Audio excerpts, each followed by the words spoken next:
अलंकापुरी पुण्यभूमी पवित्र, जिथे नांदतो ज्ञानराजा सुपात्र. तया आठविता घडे पुण्यराशी, नमस्कार श्री सद्गुरू ज्ञानेश्वराशी.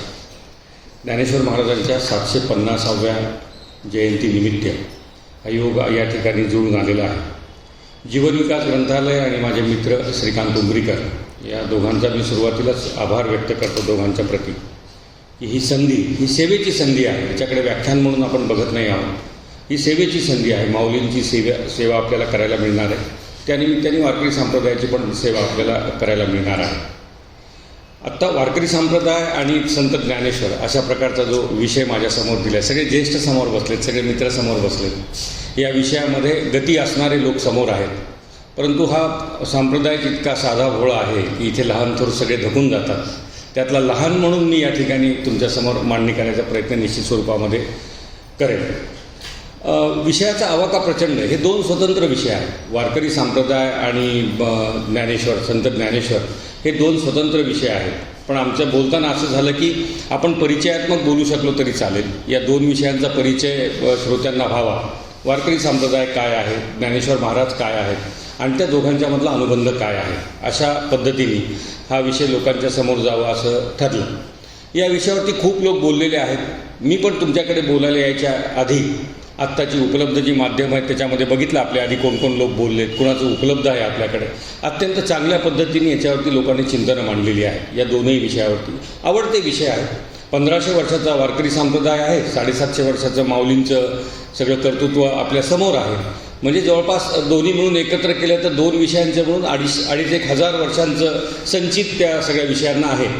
आणि लोकांना भुरळ पाडणारा विषय आहे, लोकांना आवड वाटणारा विषय आहे, गुंतून ठेवणारा विषय आहे. त्यामुळे त्याच्यावरती बोलण्यामध्ये कुठली कमतरता कोणी केलेली नाही. आणि मग ह्या मार्गासंबंधी वारकरी संप्रदायाच्या आणि संत ज्ञानेश्वरांच्या संबंधी अनेक लोकांनी अनेक पद्धतीने या ठिकाणी मांडलेलं आहे. आपण विषयाची मांडणी करताना थोडं ज्ञानेश्वरांच्या संबंधीचं बघू, थोडं वारकरी संप्रदायाच्या संबंधीचं बघू आणि मग दोघांच्या परस्पर संबंधांच्या बद्दलचं काही वेळ मिळाला तर त्याच्या संबंधीचं पण आपण भाष्य करू. ज्ञानेश्वर महाराजांचं चरित्र आपल्या सगळ्यांना परिचित आहे. ते वेगवेगळ्या माध्यमातून आपल्यासमोर आलेलं आहे. त्यात फार वेळ न घालवता त्याची फक्त पार्श्वभूमी सांगतो की उच्च आश्रम सोडून नीच आश्रमामध्ये आल्यानंतर जी काही एक प्रायश्चित्त माणसाला मिळतं, त्या प्रायश्चित्ताची कथा ही ज्ञानेश्वर महाराजांच्या चरित्रामध्ये सुरुवातीला येऊन जाते. विठ्ठलपंत होते, संसारासंबंधीची काय म्हणता येईल निवृत्तीची भावना मनामध्ये निर्माण झाली. बायकोला न विचारता काशीला गेले. त्या ठिकाणी दीक्षा घेण्याचा विचार केला. दीक्षेमध्ये थोडं खोटं बोलावं लागलं तरी खोटं बोलले त्या ठिकाणी की नाही माझ्यावरती संसाराचा पाश नाही. आणि मग त्या ठिकाणी त्यांनी ते दीक्षा घेतली. नंतर मग यथावकाश रुक्मिणी देवींचं आणि त्यांच्या सद्गुरूंची भेट तिथे त्या सुवर्ण पिंपळाच्या खाली झाली. त्यांनी आशीर्वाद दिला पुत्रवती भव म्हणून. मग तिने म्हणले की कसं शक्य आहे, माझे पती तर केव्हा सोडून गेलेत, कुठे गेलेत माहिती नाही. आणि मग ती कथा सगळ्यांना माहिती आहे की नंतर ते परत आले आणि या 4 भावंडांचा जन्म झाला. मुळामध्ये मुद्दा असा आहे की 4 भावंडांचा जन्म झाला. त्याच्यामागे विठ्ठलपंतांची भूमिका अशी होती की मला सद्गुरूंनी आज्ञा दिली म्हणून मला पुन्हा गृहस्थाश्रमामध्ये यावं लागलं. आणि दुर्दैवाने अशा प्रकारची घटना आधी घडलीच नसल्यामुळे त्याच्यासंबंधीची जी धर्मचिकित्सा आहे ती धर्मचिकित्सा कुठेही उपलब्ध नव्हती. असं काही झालं असतं तर लोक त्याच्यावर बोलले असते. असं कोणी वरच्या आश्रमातून खालच्या आश्रमामध्ये म्हणजे वानप्रस्थातून गृहस्थामध्ये किंवा संन्यास आश्रमामधनं वानप्रस्थामध्ये असं काही झालंच नव्हतं कधी. आणि मग एक शास्त्र त्याला त्याला काय म्हणतात धर्मसिद्धांत शेखर नावाचं एक शास्त्र मांडलेलं आहे, एक ग्रंथ मांडलेला आहे. त्याच्यामध्ये कोणत्या प्रायश्चित्त कशा प्रकारचं घ्यायचं, कोणतं पातक केलं तर कुठलं प्रायश्चित्त घ्यायचं, अशा प्रकारची एक विस्तृत यादी त्या शेखर ग्रंथामध्ये दिलेली आहे. आता लोकांनी बघितलं की चला आता पैठणचे जे लोक होते आपण त्यांच्या नावाने बोटं मोडतो, पण वस्तुस्थिती फार वेगळी आहे. त्यांनी बघितलं, धर्मचिकित्सा केली, त्या शास्त्रामध्ये गेले, त्या शेखर त्यांचा तो ग्रंथ काढला, त्यातली पातकं आणि त्याच्या प्रायश्चित्तांचा अभ्यास केला आणि त्यांच्या लक्षात आलं की अरे ह्या पातकाबद्दल काही लिहिलेलंच नाही आहे. मग शेवटी त्यांनी बघितलं त्या ग्रंथाच्या समारोपामध्ये की जे पातक याच्यामध्ये दिलेलेच नाहीत त्याच्याबद्दल काय शिक्षा सांगितलेली आहे. आणि तिथे चक्क लिहिलं होतं की देहदंडाशिवाय दुसरी शिक्षा नाही. याच्या व्यतिरिक्त जी पातकं तुम्हाला आढळतील त्या सगळ्या पातकांना देहदंडाची तुम्ही शिक्षा द्या, अशा प्रकारचा निवाडा त्या ठिकाणी केला होता. मानवतावादी दृष्टिकोन पाहिजे होता, जगू द्यायला पाहिजे होता, 1000 त्याला आपल्याला देता येतील. परंतु त्यांनी ते केलं नाही आणि देहदंडाचं प्रायश्चित्त त्यांना त्या ठिकाणी देऊन टाकलं. ते चांद्रव्रत म्हणून एक असतं की 6 महिने बाहेर राहायचं, जगाशी संबंध तोडायचे, कुठल्या समारंभात जायचं नाही, असं एक देहांत प्रायश्चित्ताला पर्याय म्हणून त्याच्यावरती पण चर्चा झाली. पण ते कुठलं त्या लोकांनी ऐकलं नाही आणि यांना सांगितलं की नाही, आता तुम्हाला देहदंडाशिवाय दुसरं कुठलं देता येणार नाही आपल्याला. ते दिलं. ते मग ते मुलांना घेऊन त्या ब्रह्मगिरी पर्वतावरती गेले. ब्रह्मगिरी पर्वताची प्रदक्षिणा करत होते. त्या प्रदक्षिणेदरम्यान एक गुहा आली. काय परिस्थिती अशी निर्माण झाली की सगळे लपले आपापल्या ठिकाणी, मिळेल तिथे, आणि निवृत्तीनाथ त्या गुहेमध्ये गेले. मग हे बाहेर आले सगळेजण बाकीचे. निवृत्तीनाथ आतमध्येच राहिले. हे 3 भावंड रुक्मिणी देवी आणि स्वतः विठ्ठलपंत बाहेर आले आणि त्यांनी सांगितलं मुलांना की आता मला देहांत प्रायश्चित्त घ्यायचं आहे, म्हणजे तुमचा द्विज होण्याचा मार्ग पुढचा सुकर होऊन जाईल, तुम्हाला या समाजामध्ये स्वीकृती मिळेल. द्विज होणं तर हा नंतरचा भाग आहे, समाज तुम्हाला स्वीकार करेल अशा प्रकारचा. आणि आता आम्ही देहांत प्रायश्चित्त घेतो. त्यांनी यथावकाश त्या नदीमध्ये उडी मारली, त्या दोघांचा जीव गेला. आणि मग हे काय आता बघा, वय काय असतील, 10-12 वर्षाची वय त्या जणांची. ज्ञानेश्वर त्यातल्या त्यात मोठे, त्यांच्यापेक्षा सोपानदेव, त्यांच्यापेक्षा मुक्ताबाई लहान. मोठे भाऊ निवृत्तीनाथ, ज्यांच्याकडे बघता येईल ते काही सापडत नव्हते, ते आतमध्ये त्या गुहेमध्ये अडकून पडलेले. चिंतन करायला लागले, काय केलं पाहिजे आपण, आता कसं केलं पाहिजे. समाज तर स्वीकारत नाही, हे गावाबाहेरचं जिनं, वंचिताचं जिनं आपल्या वाट्याला आलेलं आहे. आणि असा विचार करताना ज्ञानेश्वर त्यांना म्हणाले, भावंडांना म्हणाले की अरे इतकं झालं, सगळं आईवडिलांना जावं लागलं, आपण एक करू. म्हणाले की आपण आता त्यांची इच्छा तरी पूर्ण करू. ती जी इच्छा होती, मौंजबंधन व्हावं, यांना द्विज होता यावं, यांना समाजाने स्वीकारावं. आता आपण सांगू म्हणे की आमच्या वडिलांनी देहांत प्रायश्चित्त स्वीकारलं आहे आणि आता कुठली अडचण नाही आहे, तुम्ही आम्हाला तुमच्यामध्ये सहभागी करून घ्या, आमच्या मुंजी सगळं होऊ द्या आता विधिवत. ही सगळी चर्चा चालू होती. त्यांच्यामध्ये काही दिवस चर्चा चालली असेल. तितक्यामध्ये निवृत्तीनाथ तिकडनं तो सगळा उपदेश घेऊन त्या ठिकाणी आलेले होते. निवृत्तीनाथांना साक्षात्कार झालेला होता. आणि आपण अतीत आहोत याचा अर्थ आपण 4ही भावंड अतीत आहोत. आपल्या जगाचा काही संबंध नाही, या जगापेक्षा कितीतरी पुढचे आपण आहोत. किंबहुना या जगामध्ये येऊन आपल्याला काय करायचं ते सगळं ठरवून ठेवलेलं आहे. आता पुन्हा त्या भानगडीत पैठणला जा, त्या लोकांना बोला, कालापवे करू नये आपण, आणि आपण काही त्या भानगडीत जाऊ नये. आपण अतीत आहोत, आपण श्रेष्ठ आहोत. आपल्याला भगवंतानी पाठवलेलं आहे, आपल्याला भगवंतानी कार्य दिलेलं आहे, ते कार्य आपल्याला करायचं आहे. अशा प्रकारची भूमिका निवृत्तीनाथांनी तिथे मांडली. तोपर्यंत निवृत्तीनाथांचा उपदेश ज्ञानेश्वरांना झालेला नव्हता. ते नुसते आले होते परत त्या ठिकाणावर. ज्ञानेश्वरांनी सांगितले की नाही, माझं इच्छा आहे जायची, असं तसं हट्ट धरला, रडपड झाली त्या ठिकाणी. आणि मग त्या ठिकाणी ते गेले पैठणला. पुढची कथा सगळ्यांना माहिती की ती मुंज काही त्या लोकांची होऊ शकली नाही. पण याच्यामध्ये ही कथा सांगण्याच्या मागे माझा उद्देश असा आहे की ती ज्ञानेश्वराची जी तळमळ होती ना, स्वतःला ब्राह्मण सिद्ध करण्याची, किंवा स्वतःला द्विज होण्याची, किंवा स्वतःला समाजामध्ये मिसळून घेण्याची, किंवा ते एक्सक्लुजनमधनं इन्क्लुजनमध्ये येण्याची, ही जी सगळी तळमळ होती, त्याच्यामागे एकच होतं, मार्गाधारे वर्तावे, हे विश्वमोहरे लावावे, अलौकिक नोहावे लोकांप्रती. पुढे ज्ञानेश्वरी लिहिताना हे ओविरूपाने तत्त्वज्ञान आलं त्या ठिकाणी, की जो काही एक मार्ग आखून दिला समाजाला पुढे घेऊन जाण्याचा, त्या मार्गाच्या आधारानेच आपण वागलं पाहिजे. भले आपण अतीत असलो तरी, भले आपण प्रेषित, आजच्या भाषेत आपण प्रेषित असलो तरी, भले भगवंतांनी आम्हाला काम दिलंय, विशिष्ट कार्यासाठी पाठवलंय, तरीही आम्हाला ते मार्गाधारे वर्तावे, अलौकिक नोहावे लोकाप्रती. ही चुणूक त्या 10व्या-12व्या वर्षी ज्ञानेश्वरांनी दाखवलेली आहे की निवृत्तीनाथ, तुम्ही काही म्हणत असाल म्हणा, तुम्ही आपण अतीत असू, मलाही माहिती आहे मी कोण आहे, महाविष्णूचा अवतार, सखा माझा ज्ञानेश्वर, अशी माझी कीर्ती आहे. म्हणाले मी महाविष्णूच आहे, मीच वेद सांगितले होते, मीच भगवद्गीता सांगितली आहे, मला सगळं माहिती हो म्हणाले. पण माझ्याकडे बघून लोक चालतील, तुमच्याकडे बघून लोक चालतील, आणि सगळेच जर धर्म नाकारतील तर मग धर्म चालेल कसा पुढे, हे आपण स्वीकारलं पाहिजे. आपल्या आईवडिलांनी धर्म स्वीकारायचा म्हणून तर जीव दिलाय ना म्हणाले.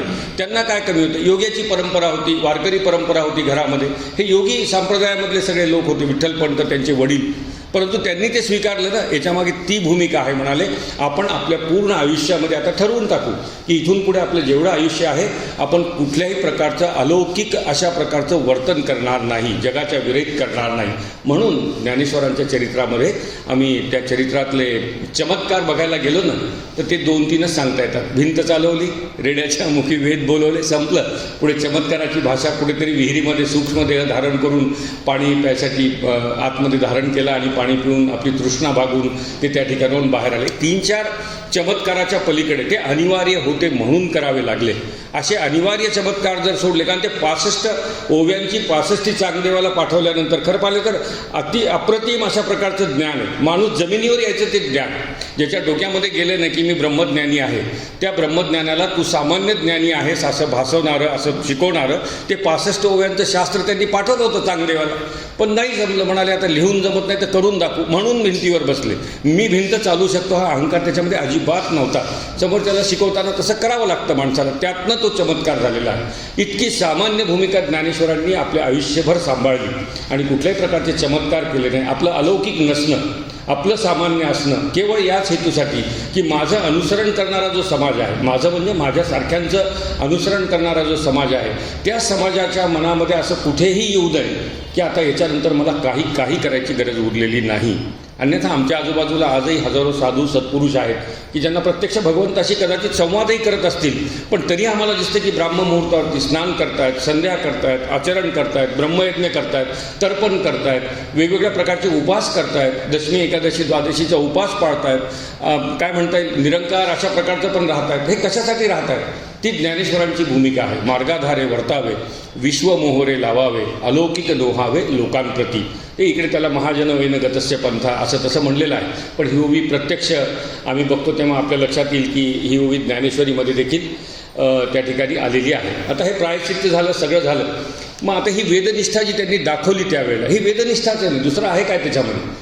कुठून आला धर्मग्रंथ? कुठून आला? कुणी शासन दिलं? कुणी धर्माचा निवाडा केला? ते पैठणचे जे कोणी लोक होते त्यांनी वेद उपनिषद वाङ्मयाचाच आधार घेऊन तर ते सगळं केलेलं होतं. वेद उपनिषदाबद्दलची जी एक निष्ठा त्यांनी दाखवली त्या निर्णयामधून की नाही आपण गेलं पाहिजे आणि आपण तिथे थांबलं पाहिजे, ही निष्ठा तिथेच थांबत नाही.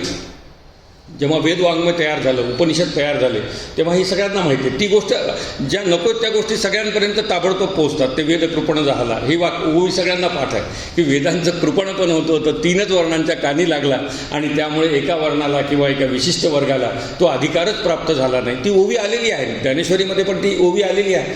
ते वेद उपनिषद वाङ्मय जेव्हा तयार झाले तेव्हा साक्षात भगवंतालाच असं वाटलं ना की अरे याच्यामध्ये जीभ चावली म्हणतात माऊलींच्या भाषेमध्ये. भगवंतानी जीभ चावली की अरे आपण हे लिहून तर टाकलं, झालं त्या काळामध्ये लिहून टाकलं.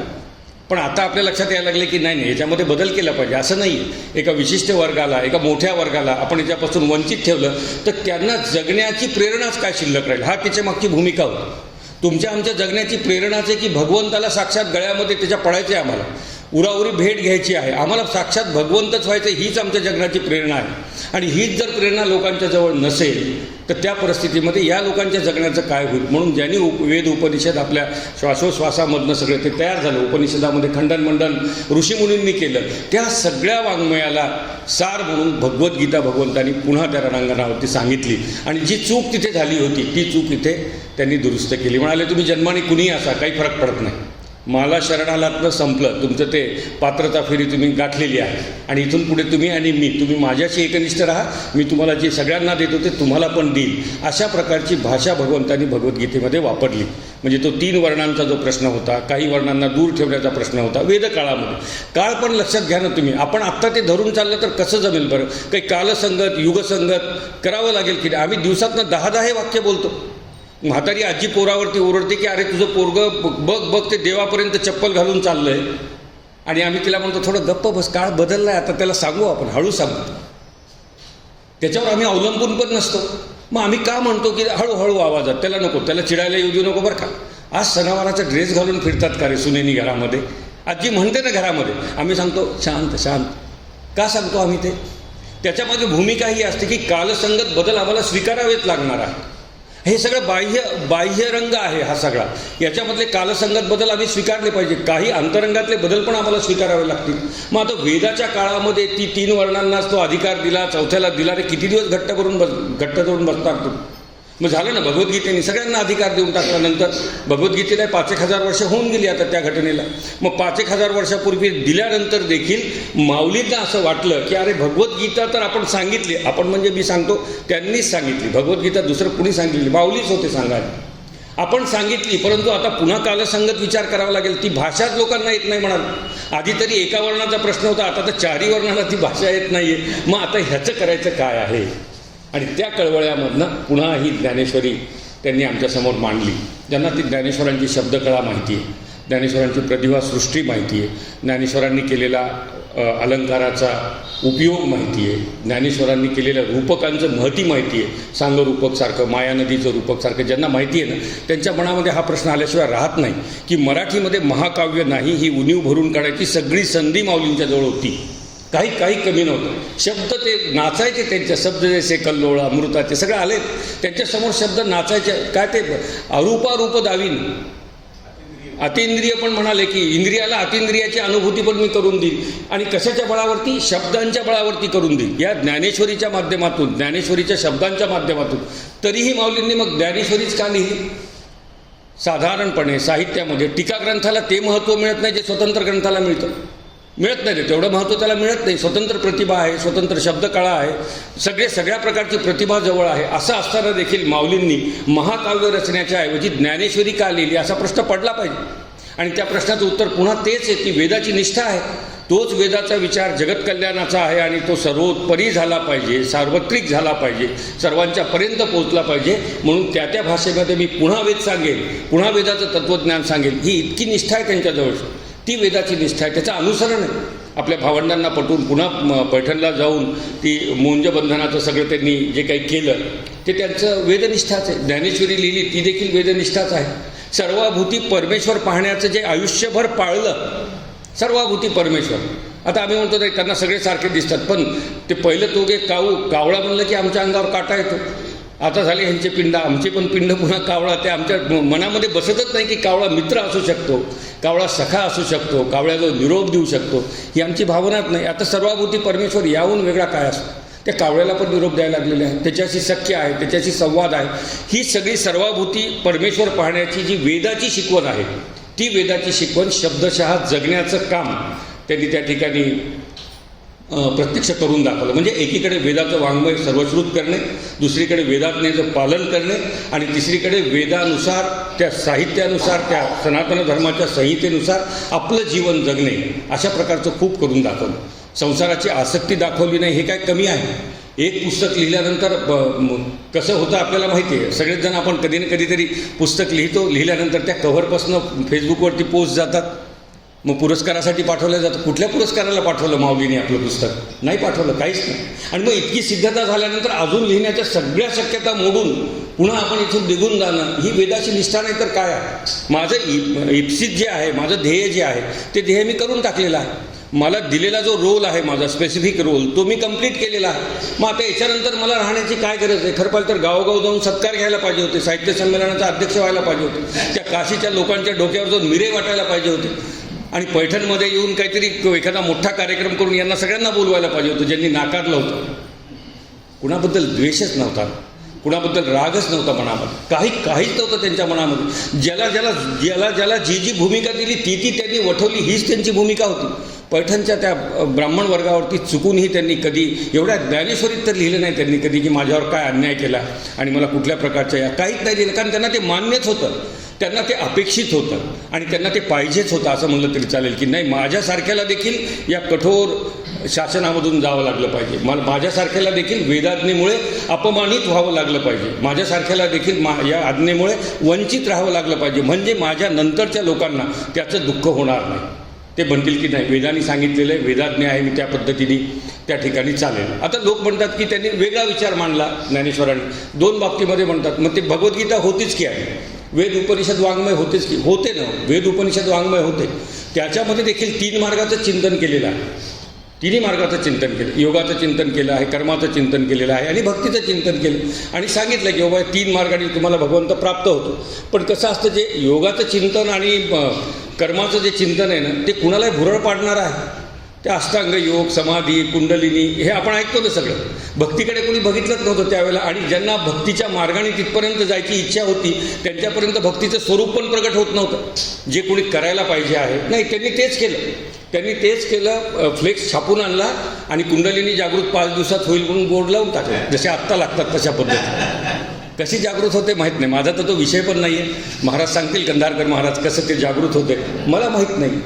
त्या लोकांनी, आणि हेही लक्षात घ्या की तिथे तो जातीवाद नव्हता, तिथे वर्णवाद नव्हता, वर्णभेद नव्हता, काही नव्हतं.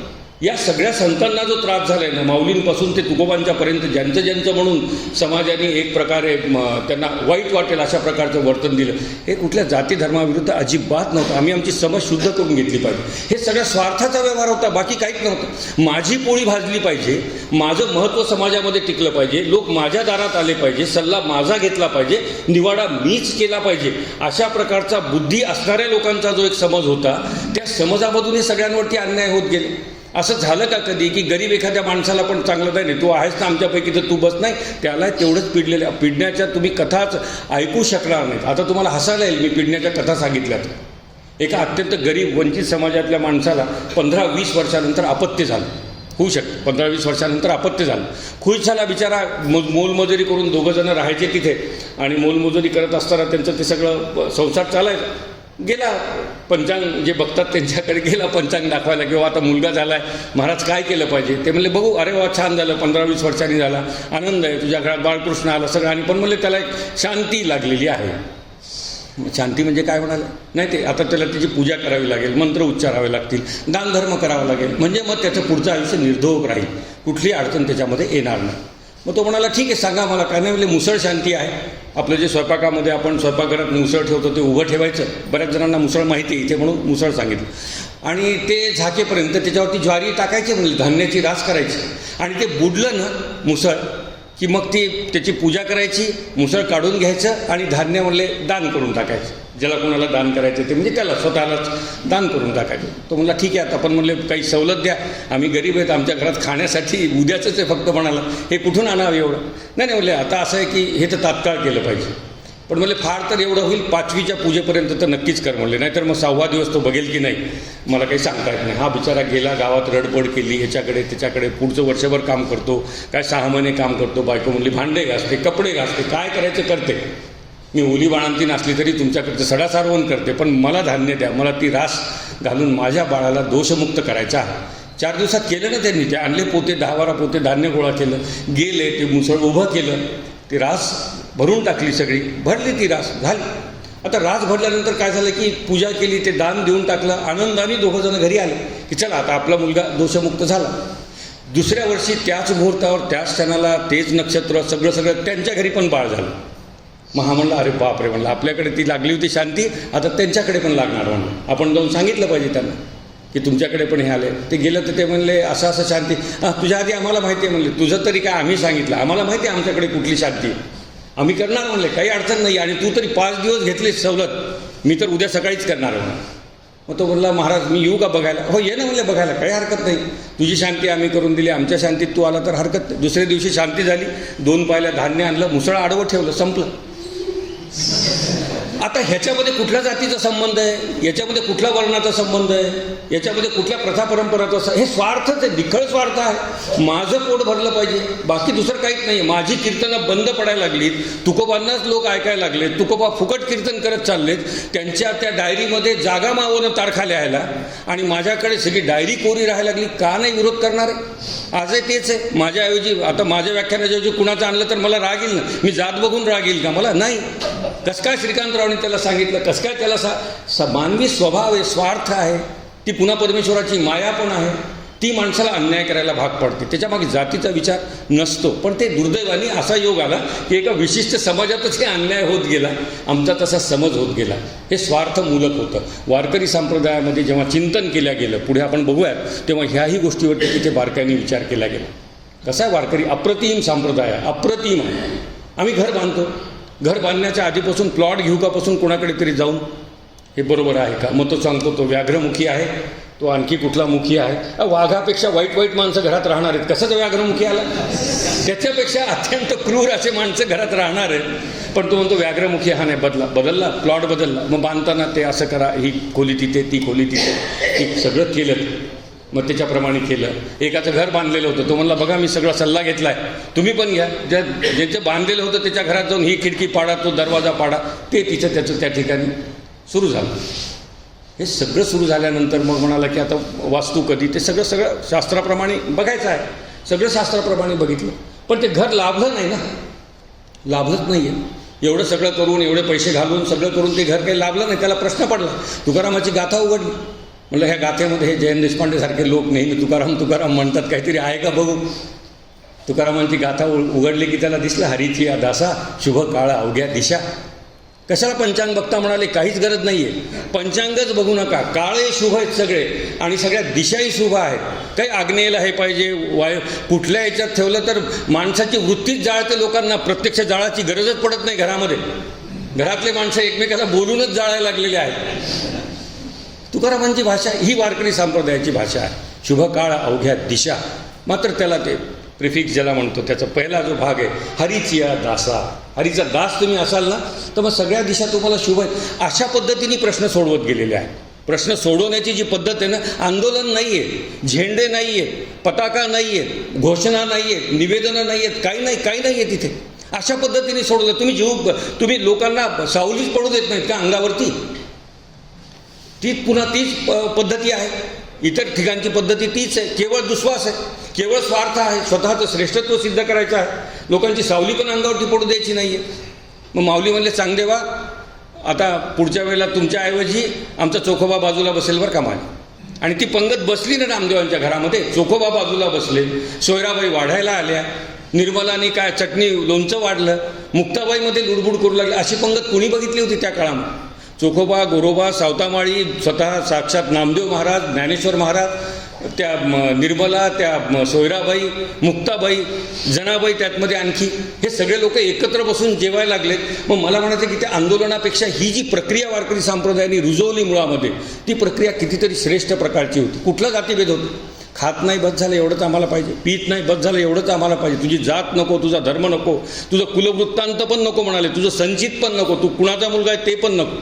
हरीची या दासा शुभ काळ अवघ्या दिशा. अशा प्रकारची भूमिका ते मांडून केली. म्हणून त्या पंक्ती तिथे होऊ शकल्या. म्हणून चांगदेवाला अभंग करता, चोखोबांना अभंग रस्ता आले. आत्ता आम्ही म्हणतो ते स्त्री पुरुष समानतेमध्ये असं झालं तसं झालं. कल्पना करून बघा की ती सोयराबाई लिहायला लागली ना, त्या अभंगाचा उलगडा आत्ता होत नाही ना. ज्यांनी तिथे विद्यापीठामध्ये अध्यासनाच्या खुर्च्या उभवल्या त्यांना पण ते समजत नाही ना की सोयराबाईला नेमकं म्हणायचं काय याच्यामध्ये. नाही समजत आणि समजणार पण नाही. वारकरी झाल्याशिवाय समजत नाही. हीच तर पंचायत आहे ना. त्याला वारकरी व्हावं लागणार. वारकरी संप्रदायाने जे नेमकं केलं ना, कुणाच्या विरुद्ध हे अनाक्रोश क्षमा माऊलींची ओवी आहे. आक्रोश करायचा नाही म्हणाले, काहीच करायचं नाही, आक्रोशच नाही, करत राहायचं. याच्या मागे भूमिका पण होती की या सगळ्या वेदवाङ्मयामध्ये, उपनिषदांच्यामध्ये व्यक्ती हा केंद्रस्थानी होता. माझं उन्नयन, मग माझ्या नंतर समाजाचं उन्नयन, अशा प्रकारची ती भावना होती. त्यामुळे हे सगळे काम कुठं करत गेले? व्यक्तीवरतीच काम करत गेले. संघटन करायची गरजच पडली नाही. जयंत देशपांडेच्या कानात येऊन सांगितलं की बाबा रे तू भेद करू नको, संपलं ना. जयंत देशपांडेच्या अंतःकरणामधली भेदाच्या वृत्तीचा जो विलय झाला तर मग वेगळं पुन्हा त्याच्यासाठी मोर्चा काढायची गरज नाही, संघटना बांधायची गरज नाही, काहीच नाही आहे. व्यष्टीच्या ठिकाणी जे करू ते समष्टीच्या ठिकाणी परावर्तित जर होणार आहे तर वेगळे प्रयोग कशाला करायचे? संघर्षात जायचंच नाही आम्हाला, कुणाच्याच संघर्षात जायचं नाही. योग करतात ना, करा म्हणाले, काही हरकत नाही. तुम्हाला योग कुणी सांगितलं? कंपार्टमेंटलायझेशन थोडंच. ते द्वापारे परिचर्या, क्रतय, ध्यान, काय कलोत थारी कीर्तनात हे सांगितलंय, हे कालानुसंगत सांगितलेलं आहे. असं थोडंच आहे की त्या कलियुगामध्ये ध्यान करता येत नाही, करा म्हणले. तुम्हाला ध्यान करायचं तर कलियुगामध्ये ते हे करता येत नाही, योग करता येत नाही, करा ना, आमची काही हरकत नाही. पण माऊलींची भाषाच, ते भाषा वैभव इतकं अप्रतिम आहे ना. त्यांना एकाने विचारलं की मग तो योगी जो असतो त्याची लक्षणं सांगावं, त्यांनी काय केलं पाहिजे काय नाही. तर ते म्हणले त्याला थंडी वाजली ना तर त्यांनी पांघरून थंडीचंच घेतलं पाहिजे. त्याला ऊन लागलं ना त्यांनी उन्हाचं उबदार पांघरून अंगावरती घेतलं पाहिजे. त्याला पाऊस लागला ना तिने आकाशाचं पांघरून घेतलं पाहिजे. कुणाला शक्य हो हे? कुणाला शक्य? लोक हाकलून देतात, थोडं बाजूला व्हा, आमचं दुकान बंद पडेल. किती वेळ झाला? घंटाभर पावसात तुम्ही माझ्या दारात उभे, तरी आम्ही तिथून हलत नाही ना. आम्हाला एक थेंब अंगावर पडलेला सहन होत नाही. तिथे माऊली म्हणतात की ते पाऊस आला ना तर मग जा बाहेर आणि ते आकाशाचं सगळं जे काही पांघरून आहे त्या पांघरुणामध्ये राहा. म्हणजे काय झालं आहे? त्या निसर्गाने दिलेल्या स्थितीमध्ये तुला राहायचं आहे आणि मग तुला पुढे योग करायचा आहे. इतकं सोपं नाही आहे ना ते. माऊलींना माहीत होतं, म्हणजे अपशब्द म्हणून घेऊ नका, माऊलींना माहीत होतं कोणत्या गुणाच्या लोकांबरोबर आपला संबंध यायला लागलेला आहे, यांची क्षमता काय आहे, यांचा संयम काय आहे, हे सगळं माऊलींना माहीत होतं. म्हणून माऊलींनी तो वेद प्रामाण्य असणारा, उपनिषदांनी सांगितलेलाच भक्ती संप्रदाय पुढे घेऊन जाण्याचं त्यांनी ठरवलं. आता मग हा पुढे घेऊन जायचा असेल तर त्याचं समर्थन करणारं साहित्य पण असलं पाहिजे. आणि मग ज्ञानेश्वरी त्या ठिकाणी आली. का ज्ञानेश्वरीचा विचार केला, का महाकाव्य लिहिलं नाही, का अन्य प्रकारचे ग्रंथ लिहिले नाहीत माऊलींनी? त्यांना ते वेदांनाच पुढे घेऊन जायचं होतं. माझ्या पुन्हा सांगण्याचा हेतू हाच आहे की ज्ञानेश्वर आणि वेद किती घट्ट होते एकमेकाशी. त्यांना वेदांना पुढे घेऊन जायचं होतं. वेदांनी जे सांगितलंय, वाचा बोलू वेदनीती, जे तुकारामांच्या तोंडामध्ये आलं की नाही, त्याच्यामागे ज्ञानेश्वरांचा हाच अट्टहास आहे, दुसरं काही नाही. अट्टहासाने मांडलंय त्यांनी. आणि म्हणून मग तो ज्ञानेश्वरीसारखा ग्रंथ त्या ठिकाणी आला. काय आहे ज्ञानेश्वरीमध्ये? कर्माचा सिद्धांत मांडला, योगाचा सिद्धांत मांडला, भक्तीचा सिद्धांत मांडला, सगळं मांडलं. आणि कर्माचा सिद्धांत मांडताना काय सांगितलं? या कर्मासहित भक्ती असली ना तर फारच मजा येते. योगाचा सिद्धांत मांडताना काय म्हणाले? योगी भक्त असला ना तर फार मजा येते. म्हणजे काय आहे याचा सगळा अर्थ? की तुम्ही योगी असा, तुम्ही कर्ममार्गाने जा, कुठल्याही मार्गाने जा, तुम्हाला तो शाश्वत आनंद पाहिजे असेल तर भक्तीशिवाय पर्याय नाही. इतकी सोपी मांडणी त्या ज्ञानेश्वरीच्या माध्यमातून केली. ते भाषा वैभवाबद्दल आत्ता बोलणं आपला विषय नाही, त्याच्यामध्ये बोलण्यामध्ये हसील पण नाही. का त्या प्रतिमा ज्या वापरलेल्या आहेत अन्य प्रकारच्या, की नदी कुठपर्यंत असते, ती समुद्राला जाईपर्यंत असते, पाण्याची मासोळी जिवंत राहत नाही, हे अमृतानुभवामधनं आलं. अशा वेगवेगळ्या प्रतिमा त्यांनी वापरल्या. खरं पाहिलं तर इतकं मला करता येतं म्हणल्यानंतर रोज सकाळी उठून कविताच करायला पाहिजे. श्रीकांतरावच्या बरोबर माझी पण कविता रोज फेसबुकवर आली पाहिजे, हीच माझी भावना असते. अजिबात ना एक ज्ञानेश्वरी मला लिहायची, माझा तो हेतू आहे. आणि ज्ञानेश्वरी राहून जे सांगायचं उरलंय त्याच्यासाठी अन्य ग्रंथ निर्मिती केलेली आहे, अमृतानुभव लिहिलेला आहे, ज्ञानाचा सगळा उपदेश त्या ठिकाणी केलेला आहे. आणि कसं होतं माहिती आहे का, कोण सांगते याच्यावरती पण अवलंबून आहे. माऊली सांगायला लागलेत ना, ज्यांना योग सगळाच पाठ आहे, योग्यांची माऊली आहेत. जसं आम्ही म्हणतो आमची माऊली आहे, तशी योगी जेव्हा एकत्र येतात तेव्हा ते म्हणतात ते आमची माऊली आहे. म्हणजे हे कुणाचे माऊली आहे त्याच्यावरनं खाली भांडणं व्हायले, त्या कर्मवाल्यांच्यामध्ये, योगवाल्यांच्यामध्ये आणि भक्तिवाल्यांच्यामध्ये. असा प्रचंड अधिकार असणाऱ्या माणसांनी हा वारकरी संप्रदाय स्थापन केलेला आहे, हेतुपूर्वक स्थापन केलेला आहे. तत्कालीन समाजामधली जी दुही माजलेली होती, लोकांचं जगण्याकडे बघण्याचा दृष्टिकोन बदलला होता, प्रपंचाचे प्रश्न अधिक गंभीर होत चाललेले होते, परस्पर संबंधांमध्ये एक प्रकारचा दुरावा निर्माण झाला होता, दुराचार व्यभिचार हा शिगेला पोहोचलेला होता काही ठिकाणी. त्या सगळ्यावरचं उत्तर म्हणून वारकरी संप्रदाय आलेला आहे. म्हणून वारकरी संप्रदायाने ही चर्चा केली की तुम्हाला अंतरंग लक्षणाने वारकरी व्हावं लागेल. नाही तर होतं ना, ते करतात ना लोक. मग जाऊन बघा कोणी गेलं तर, माझा काही विरोध नाही आहे, जावं लोकांनी आणि त्या देवतेला विरोध करायचा प्रश्नच नाही, ते सगळी विष्णूची रूपं आहेत. पण बालाजीकडे गेले की आमच्यासारख्या वारकऱ्याला रडू येते डोळ्यामध्ये, आणि यायलाच पाहिजे. त्या बालाजी महाराजांच्याकडे बघितलं तिथे याला कुठे तिरुपतीला, अक्षरशः मनातनं रडतो आपण. डोळ्यातनं पाणी नाही आलं तर मनातून रडतो की अरे ह्या माझ्या पांडुरंगाने मला याच्यापेक्षा वेगळं काय दिलं, तेच दिलंय. पण त्याच्या अंगावर घोंगडीच आहे, अजून कित्येक वर्ष झाले ते घोंगडीत पांघरून उभा आहे, आणि इथं बघा किती वैभव आहे. असं माझ्या मनामध्ये येऊ शकतं ना ते. तशा प्रकारच्या ज्या भावना आहेत, तशा प्रकारच्या भावनांची उत्तरं पण माऊलींनी याच्यामध्ये दिलेली आहेत, ज्ञानेश्वरीच्या माध्यमातून दिली, आणि अंतरंग लक्षणाची चर्चा केलेली आहे. तो समाजाचं जे काही बदललेलं आहे, मी तो विषय याच्यासाठी सांगत होतो की समाजामधली भूमिका अशी होती की इकडे किती पापं केले तरी चालतील, एकदा तिकडे जाऊन तुम्ही करतात ना लोक, वर्षभरातनं एकदा जायचं आहे, त्या हुंडीमध्ये पैसे टाकायचे. माऊली म्हणाले एक दिवसाची हुंडी नाही बरं, ही क्षणाक्षणाची हुंडी आहे.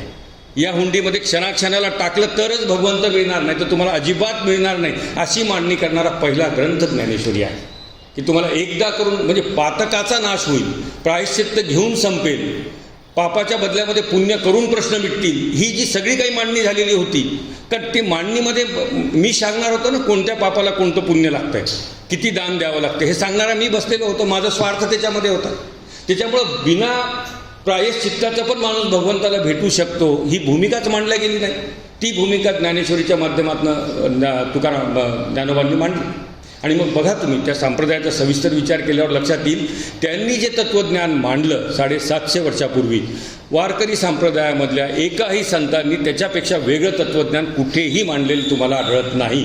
त्याला विस्तारित करत गेले, त्याला भाषांतरित करत गेले, त्याला सुगम करत गेले, त्याला दृष्टांताची जोड देत गेले, त्याला रंजक करत गेले. एकनाथासारख्यांनी त्याला भारुडात आणलं, त्या गवळणीमध्ये आणलं, अशा पद्धतीने आणलं. परंतु तत्त्वज्ञान पुन्हा दुसऱ्या कुणाला लिहायची गरज पडली नाही. 750 वर्षे एखादं तत्त्वज्ञान शाश्वत पद्धतीने चाललं आणि त्याला कुठल्याही प्रकारची बाधा येत नाही, आणि ते अनुसरणीय आहे प्रत्येक क्षणाला. ही किमया ज्ञानेश्वरीची आहे, आणि ती ताकद ज्ञानदेवांची आहे. म्हणून ज्ञानदेवांच्याकडे हे वारकरी संप्रदायाचं सगळं स्थापनेचं, त्याच्या पुनरुत्थानाचं, त्याच्या उगमाचं सगळं श्रेय तिथे चाललेलं आहे. उगम कधी झाला तर तेव्हाच झाला जेव्हा उपनिषदामध्ये, वेदामध्ये आलं की भक्ती एक मार्ग आहे. तेव्हाच झाला. जेव्हा नव्हते चराचर तेव्हा होते पंढरपूर. तेव्हाच झाला. पद्मपुराणामध्ये सांगितलं की पुंडलिका भेटी परब्रह्म आले का, तेव्हाच झाला उगम त्याचा. पण तो उगम म्हणून तिथेच होता, साचलेपणामध्ये होता. त्याच्यावरती धूळ झटकायची इच्छा बाकीच्यांना झाली नाही, कारण त्यांचा त्यात स्वार्थ नव्हता. भक्ती संप्रदायावरती धूळ झटकून कोणी सांगावं जेथे कीर्तन करावे तेथे अन्न सेवावे ते सांगावं लागेल ना, तिथे ते सांगणं परवडणारं नव्हतं. म्हणून त्याच्यावरती धूळही झटकली नाही, ते लोकांना सांगितलंही नाही. आणि परिस्थिती अशी निर्माण झाली की माऊलींना असं वाटलं की अरे इतक्या वंचित समाजाला आम्ही जर हे दिलं, या उद्धाराची एक वाट आपण त्या ठिकाणी मोकळी करू शकतो. आणि ती उद्धाराची वाट माऊलींनी ज्ञानेश्वरीच्या निमित्ताने त्या ठिकाणी मोकळी केली. सगळ्यांना अचंबित करून टाकलं. म्हणजे ज्यांच्याबद्दल मी बोलतोय, ज्या विद्वत्तेचा, ज्या बुद्धीचा, ज्या याचा विलास आपण सगळा बघितला त्या काळामध्ये, त्यांनाही थक्क करणारी ती प्रतिभा होती. त्यांच्या आवाक्यात नव्हतं ते समजून गेलं. आता ते म्हणतात ना, भाष्यकारा ते वाटपुसतू, त्यांची सुरुवातीतच त्यांनी केलेलं आहे. अजूनही शोधायला लागलेत लोक, तो भाष्यकार कोण आहे. त्यांनी लिहिलंच नाही भाष्यकाराचं नाव. मध्वाचार्य होते, वल्लभाचार्य होते, शंकराचार्य होते, शैव काश्मीरी होते, लिहिलंच नाही त्याच्यामध्ये. मग भाष्यकार कोण आहेत याच्यावरती ती सगळं चिंतन त्या ठिकाणी सुरू झालं. मित्र हो, आत्ता असं आपल्याला म्हणता येतं की ते भाष्यकार जे होते ना, ते काश्मीरी शैवच होते, ते आमचे शंकराचार्य नव्हते. याचा अर्थ शंकराचार्यांचं त्यांनी उपमर्द केला का? अजिबात नाही. आचार्यांना पण मांडलं, पण मायावादाचं तात्विक पातळीवरती थोडं का होईना खंडन करायचं काम ज्ञानदेवांनी केलं आणि मांडलं की देवाने निर्माण केले तर ते सत्यच आहे. आणि मग तिथून चिद्विलासवाद त्यांनी त्या ठिकाणी मांडला की जे आहे ते देवाने निर्माण केले, ते सगळं खरं आहे, ते आपलंच आहे, ते आपल्यासारखंच आहे. अशा प्रकारचा एक वाद मांडला. त्याच्यामध्ये वाद म्हणण्यापेक्षा विचार त्या ठिकाणी मांडला. आणि त्या विचाराने आम्हाला काय दिलं असेल तर आम्हाला भक्तीचा आनंद करण्याची मुभा मिळवून दिली. मी भक्त तू देव ऐसे करी, इतका सुंदर अभंग आहे तो की अरे देवा, आता मी तुझ्यामध्ये विलीन झालोय. मी आणि तू वेगळे नाहीतच, आता झालं आपलं एकत्रीकरण झालं. मी ते काय प्रतिबिंब बिंबामध्ये मिसळलं, आता काही शिल्लक नाही. आता मी काय करू, मला करमत नाही. इतके दिवस तुझा ध्यास होता म्हणून दिवसामागून दिवस गेले. सकाळी हरिपाठ होता, काकडा होता, शेजारती होती, दुपारचं भजन होतं, प्रवचन होतं, ज्ञानेश्वर. आता काहीच नाही रे देवा. आता काय कर, मी भक्त तू देवा ऐसे करी. चला आता आपण खेळू, अंगणात जाऊ. आता तू देव हो पहिल्यासारखा, मी भक्त होतो. आणि मग आपल्याला तो खेळ खेळायचा आहे. ते खेळ खेळण्याचं स्वातंत्र्य देणारं, त्याची संहिता मांडणारं जे तत्त्वज्ञान आहे ते चिद्विलासवाद आहे. तो आमच्या माऊलींनी त्या ज्ञानेश्वरीच्या माध्यमातून मांडला. खूप सांगण्यासारखा आहे. वेळ संपत आलेला आहे आपला. खूप सांगण्यासारखं आहे. नाही असं विचारलं की ते अवघड आहे, विचारू नये असं. पण मला घड्याळ माझ्याकडे आहे ना, मॉनिटर लावलं आहे, वेळ आहे. हे सगळं मांडलं माऊलींनी त्या ठिकाणी. आणि त्याच्यामधनं ती ज्ञानेश्वरी नावाचा ग्रंथ त्या ठिकाणी सिद्ध झाला. सिद्ध झाल्यानंतर त्याचं आचरण त्यांच्या समकालीन संतांनी करायला सुरुवात केलं. काय होतं पहिलं आचरण? सदाचार. किती सोपी गोष्ट त्यांनी त्या ठिकाणी सांगितली की तुम्हाला सदाचाराने वागायचं आहे. म्हणजे तुम्हाला अनाचार करून धर्माची बाजू मी घेतो, धर्म मी प्राप्त करतो, धर्मामधल्या चांगल्या चांगल्या पदवीला मी प्राप्त होतो, अशा प्रकारची भूमिका तुम्हाला घेता येणार नाही. तुमचा सदाचार असला पाहिजे. कुणाशी असला पाहिजे? सदा सर्व काळ असला पाहिजे, सर्वत्र असला पाहिजे. कुणाशीच तुमच्या मनामध्ये म्हणजे विष्णुमय जग वैष्णवांचा धर्म भेदाभेद भ्रम अमंगळ, तुझ्या ठिकाणी भेदाची बुद्धीच नसली पाहिजे. हा अंतरंग लक्षणाचा भाग आहे वारकऱ्यांच्या. भेदाची बुद्धी नाही. कुणाही जीवाचा नघडो मत्सर, काय सुंदर भाषा वापर. कुणाचा मत्सर करू नको म्हणाले, काही गरज नाही. वर्म सर्वेश्वर पूजनाचे, तुला ज्याची पूजा करा वाटते ना, त्या पूजेचं वर्मच हे आहे म्हणाले की कोणत्याही जीवाचा मत्सर नाही आहे, सगळे समान पातळीवरती आहे. हे जगच विष्णुमय आहे, याच्यामध्ये भेदच कुठला उरलेला नाही. हरिहरा नाही भेद, वृथा करू नये वाद, हे सगळं त्या संप्रदायाच्या अंतरंग लक्षणामध्ये येते. पण काय होतं, काळाच्या ओघामध्ये गोष्टी बदलतात. अंतरंग लक्षणं साधी गोष्ट आहे. समाज ना जे परवडतं ते ताबडतोब स्वीकारतो, जे परवडत नाही ते ताबडतोब स्वीकारत नाही. दोनदा खाऊन उपास सांगितला तर करू बाबा, हरकत नाही. पण पाणी पण प्यायचं नाही दिवसभर, नाही मग विचार करू, मग सांगतो मी तुम्हाला, मग सुट्टीच्या दिवशी बघतो. अंतरंग लक्षणं ते निर्जळीसारखे आहेत, निर्जळीच आहे ती ना. पण दुसरे जे लक्षणं सांगितले ते अंगावरती स्वच्छ कपडे असले पाहिजे, डोक्याला टोपी असली पाहिजे, गळ्यामध्ये माळ असली पाहिजे, गळ्यावरती बुक्का, डोक्यावरती बुक्का असला पाहिजे. हे बाह्यरंग लक्षण आहेत वारकऱ्याचे, जे काही सांगितलेत आम्हाला ते. हे बाह्यरंग लक्षणं फारच सोपे आहेत. नवीन कपडे मिळतात म्हणजे त्या बाह्यरंग लक्षणात घरात तर नसतातच. ती टोपी नवीन मिळते, ते शर्ट नवीन मिळतं, ते धोतर नवीन मिळतं, ती विजार जर असेल तर विजार नवीन मिळते. आणि याच्यावरती नवीन नवीन लोक आदराने नमस्कार करतात त्या बाह्यरंग लक्षणाचा स्वीकार केल्यानंतर. मग त्या गोडीतनं लोक बाह्यरंग लक्षण स्वीकारतात. आणि म्हणजे अवारकरी समाज आहे. अवारकरी म्हणजे ज्यांना वारकरी संप्रदायाची माहिती नाही, ते लोक म्हणतात अहो त्याच्या गळ्यामध्ये माळ दिसते पण तो वर्तन तर चुकीचं करतो. तितक्याने आम्ही मानतच नाही ना त्याला वारकरी मुळामध्ये. त्याच्या बाह्य रंगलक्षणाने तो वारकरी सिद्धच होत नाही आहे. अंतरंग लक्षण सगळ्यात महत्त्वाचे आहे. तो काय कपडे घालतो महत्त्वाचं नाही, तो काय विचार करतो महत्त्वाचा आहे. आणि माऊलीने नेमकं त्याच्यावरती बोट ठेवलेलं आहे. आत बाहेर निर्मळ पाहिजे म्हणा. वारकरी संप्रदायाची संहिता मांडत असताना अंतरी बाहेरी निर्मळ अशा प्रकारची वृत्ती त्याची असली पाहिजे, तर तो वारकरी आहे. त्याच्या बाह्य रंगलक्षणाला महत्त्व दिलं नाही, त्याच्या व्रतनियमांना महत्त्व दिलं. तो करतच आला होता ना व्रत, वेगवेगळ्या प्रकारचे व्रत करत आला होता.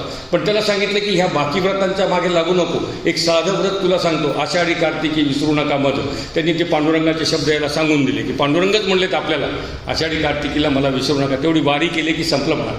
ते वारीचं व्रत त्याला लावून दिलं. का लावून दिलं वारीचं व्रत? तरी एकमेकाकडे बघून तर लोक समजतील, एकमेकाकडे बघून या संतांच्या सहवासामधनं त्यांच्या आचरणाचा यांच्यावरती काहीतरी प्रभाव पडेल, स्वावलंबन शिकतील.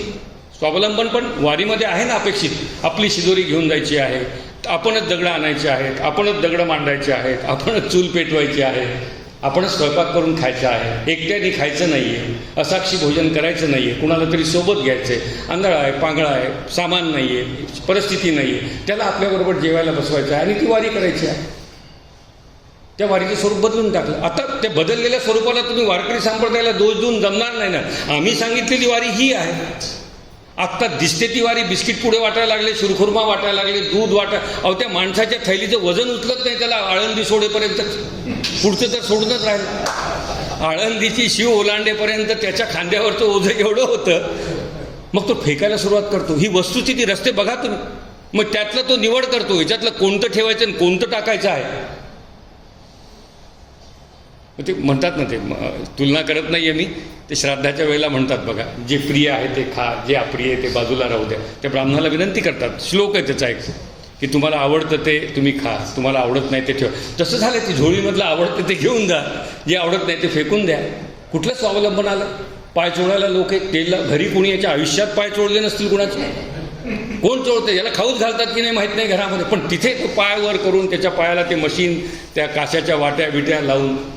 हे वारकरी संप्रदायाला अजिबात अपेक्षित नाही. जर तो विष्णू आहे, जर त्याच्या अंतरंगात विष्णू आहे, तर त्याच्याकडून सेवा घेण्याचा मला अधिकार नाही. सेवा फक्त देव घेऊ शकतात, दुसरं कोणीही घेऊ शकत नाही. वारकरी संप्रदायाच्या अंतरंगामध्ये गेल्यानंतर, तत्वामध्ये गेल्यानंतर सेवा फक्त देवाची करायची आहे, बाकी कुणाचीही सेवा करायची नाही. असं म्हटल्याबरोबर अनेकांच्या मनात प्रश्न आला होता, मग माऊलीची सेवा करायची नाही का? मग तुकोबांची करायची नाही का? करायची आहे. जे देवस्वरूप झाले त्यांची सेवा करायची आहे. जे देव त्यांचीच सेवा करायची, इतरांची सेवा करायची नाही. मग म्हटलं तर ते माऊली कधी भेटावेत? तुम्ही सांगायला लागला देवस्वरूप झालेले माऊली आम्हाला कधी भेटतील? आम्हाला तर सेवा करायची इच्छा आहे, आम्हाला वारकरी व्हायचं आहे, पण आम्हाला सेवेनी भगवंताला प्राप्त करायचं आहे, परिचर्या करायची, आम्हाला सेवेनी भगवंतापर्यंत जायचं आहे. तुम्ही सांगता तसे देव झालेले लोक कुठं भेटतात? कुठे जायची गरज नाही, घरातच देव आहे, आपल्या घरामध्ये आहे. शास्त्र सांगतं 2 ठिकाणी देव आहे. नाही ठीक आहे, काही प्रॉब्लेम नाही. 2 ठिकाणी देव आहेत. एक त्या ठिकाणी आहे ज्या ठिकाणी काय करावं याचं भान नाही, ज्या ठिकाणी काय करावं याचं भान नाही. आणि दुसरे कुठे देव आहेत म्हणाले? ज्या ठिकाणी काय करावं याचं भान आहे पण काही करता येत नाही. तेच 2 देव आहेत म्हणाले. तुम्हाला नित्यपूजा करायची ना, सेवा करायची ना, तुमच्याच घरात आहेत, कुठं जायची गरज नाही. काय करायचं भान नसणारं बाळ जे तुमच्या घरात आहे तेच देव आहे, वेगळा देव नसतो. आणि तेच म्हातारे घरातले ज्यांना काय करायचं नक्की कळतंय, पायावर पाय टाकू नये, लोक आल्यानंतर बडबड करू नये, पोरं आणि हे सगळे घरातले बोलत असताना मोठ्याने खोकरू नये, ज्याच्यावरून आम्ही चिडतो ना त्यांच्यावरती, याचं सगळं भान आहे त्याला, पण खोकरल्याशिवाय राहत नाही, त्याचं शरीर त्याला साथ देत नाही. तिथे पण देव म्हणाले त्याची सेवा करा ना तुम्ही. तुम्ही जाऊन त्या वारीमध्ये लोकांची सेवा घेत बसू ना. इतका साधा संप्रदायाचा अर्थ त्यांनी त्या ठिकाणी दिला. फक्त एकच झालं, हे व्यक्तीच्या उन्नयनाचं माध्यम म्हणून त्यांनी मांडलं, म्हणून त्याचं सामाजिक स्वरूप आम्हाला त्या काळामध्ये दिसलं नाही. एकेकाला घेऊन आले, एकेकाला जवळ बोलवलं, बसवलं, त्याच्यावरती संस्कार केले आणि त्याला वारकरी करण्याचा प्रयत्न केला. तो वारकरी संप्रदाय होता म्हणून तर आज आपण आहोत. तो जर नसताना तर हे वेदवाङ्मय पण आमच्यापर्यंत पोहोचलं असतं की नाही आम्हाला सांगता येत नाही. इतक्या चांगल्या पद्धतीने जे आमच्यासमोर आलं आहे त्याच्यामागे वारकरी संप्रदाय एवढं योगदान दुसऱ्या कुणाचं नाही. 18 पगड जातीच्या लोकांना आणलं, जाणीवपूर्वक आणलेलं आहे.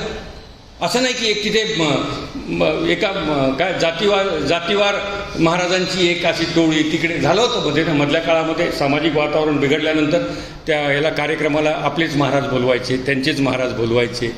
झालं होतं. तो वारकरी संप्रदाय नाहीच आहे. मी तुम्हाला वारंवार पुन्हा का सांगायला लागलो, हे उदाहरणासह तुमच्या मनामध्ये जर अशी शंका आली की हे एक वारकरी संप्रदाय, तर त्याचं उत्तर आताच देऊन ठेवतो, ते वारकरी संप्रदाय नाहीच आहे. मुळामध्ये या वारकरी संप्रदायामध्ये जातीचा विचार नाही, याच्या आचरण शुद्धीचा विचार अवश्य आहे. कोणत्याही जातीचा असो, आचरण शुद्ध नसेल तर तो आमचा नाही, होणार नाही ना. त्यांनी म्हणायचं मी वारकरी आहे पण मला सगळं चालतं, नाही म्हणतात. अलीकडे काही काय आलंय, आम्ही माळ घालत नाहीत पण आम्ही वारकरी आहेत, आम्ही कसंही वागतो परंतु आम्ही वारकरी आहेत, अशा प्रकारची भाषा यायला लागलेली आहे. ते वारकरी कसे होतील? एवढं आयुष्य घातलं या लोकांनी. ज्ञानोबा तुकोबांनी आपलं आयुष्य त्याला दिले, नामदेवासारख्या संतांनी आपलं आयुष्य त्याला दिले. ती आचारसंहिता मांडण्यासाठी एकत्र बसून चिंतन केलं आणि त्यातनं माणसाचा देव कसा होतो हेच तर मांडलं त्यांनी.